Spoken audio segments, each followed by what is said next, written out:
Welcome back to World Crisis Radio. Webster Tarpley in Washington, D.C. Now, let's look at this economic situation. This is the time of year when many states, like Virginia here nearby, have their sales tax holidays for the back-to-school season. So if you're buying school supplies or shoes or clothing for your child or for anybody, you can get the sales tax, which is 6-7% in many places, sometimes more. You can get that removed, and that ought to remind us of something. In all these debates about taxation, Wall Street has a holiday. Their tax holiday lasts all year. In Virginia and in recent years in the District of Columbia, it's about a 2-week period where working families don't have to pay the sales tax on back-to-school goods. Wall Street has a tax holiday that lasts all year, and it covers everything they do. Quadrillions of dollars of trading in toxic-kited derivatives, not 1 cent of sales tax. And if you've got problems in California or Illinois or New York or in the federal budget, that Tobin tax, the Wall Street sales tax, is waiting. It's got to be used. Now, the Senate has finally passed this $26 billion, it's really emergency relief for Medicaid. It's about $16 billion to maintain fundamental medical services to poor people through the states, $16 billion for a 6-month fix on Medicaid, and $10 billion to prevent teachers and other state workers from being laid off. It may get down to the level of police and firemen. We've got a couple of poor towns in the United States, small cities, that are shutting down their complete library system. No more municipal libraries. No place for working people to go to study or look at the Internet if you can't afford it. And still, Wall Street is not taxed.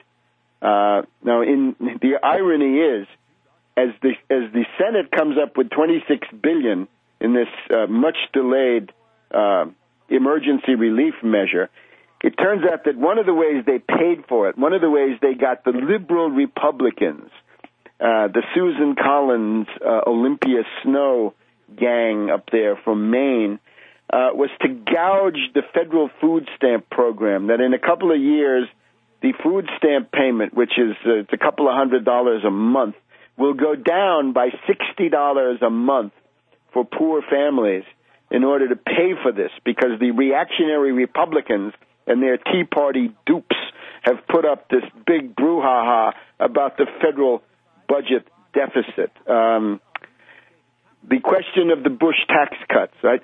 The food stamp recipients are going to be gouged. We've got all kinds of municipalities on the verge of bankruptcy. Police, firemen, teachers all being laid off. And now we're told that we have to have more tax cuts for the rich. This is disgusting. This is an insult to your intelligence. By the way, we did have this study a couple of weeks ago that shows that the income disparity in the United States has tripled over the past 30 years, that in 1978, under Jimmy Carter, the top 1% they received 25 times what the bottom fifth got. So if you were in the lower 20% of the U.S. population in 1978, the 1% at the top got 25 times more than you did. And now, in 2007, almost 30 years later, it's 75 times more. So we've got a 75-to-1 income disparity. And now we're told that we need to prolong tax cuts for the rich, the Bush tax cuts. And the same cretins who are babbling about the federal budget deficit crisis, Senator Kyle of Arizona, for example, is telling us that, well, tax cuts are different because tax cuts have a kind of anointed, special, sacred character about them. You don't need to cut some defense spending or something like that to pay for those tax cuts. The tax cuts have a logic all their own. Yeah, to triple the income disparity. Remember Machiavelli's definition: corruption. The concept of corruption equals the exorbitant income disparity. in a place like this. We're told, for example, that the estate tax on multi-billionaires has to be removed because it's a death tax after all, right? We got Frank Luntz and these other sophists and wordsmiths coming in on it. I would say, yeah, we want the estate tax. That's our last chance to get something out of these profiteers who have destroyed the world and U.S. economies in the 80s and the 90s, right?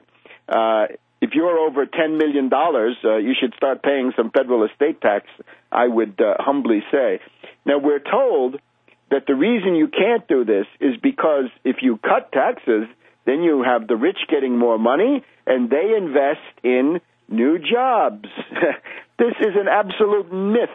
This has no basis in reality. Rich people in the United States today, if they have disposable income that they don't need for their yachts, like Senator Kerry of Massachusetts, who keeps his peak yacht moored in Rhode Island, they don't use that to create jobs. Here's what they do. We see what they do. They go to Goldman Sachs, and they buy derivatives. Because the rate of profit on a derivative is, if it goes well, is astronomically above what you can get out of something like, building a factory and putting in some machinery and hiring some productive labor and producing something that humanity needs for human survival. You don't want to get into that. You want to go straight to derivatives. You want to get a collateralized debt obligation like Abacus, a super CDO with lots of other CDOs inside of it. And remember, these are not ownership. These are bets. This is pure gambling. Or you don't want to do that. You can do the yen carry trade. Right? You can go essentially. You can do the dollar carry trade. You can do the carry trade, but you take your hot dollars and you take them overseas. You go to the hottest speculative market in the world, and you try to make a short-term speculative killing. That's another thing you can do. So go to Goldman Sachs, or you can go to an emerging market with a carry trade transaction, or suppose you've got a factory in the U.S. already, you use your money to move it overseas and destroy those jobs here, and we can have the runaway shop and destroy the industrial base here in the United States. So this idiotic story that if rich people get more money, they will invest that and create jobs, that's exactly what has not happened.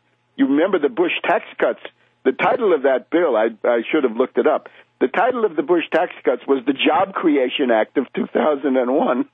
And, of course, it didn't work. It did nothing of the kind because that money went into collateralized debt obligations, credit default swaps, structured investment vehicles, options, futures, indices, and all known perverse polymorphous combinations of those. So don't believe that garbage. And, of course, there will be taxation, and the only question is who's going to pay. And the answer is Wall Street should pay. Back in a minute.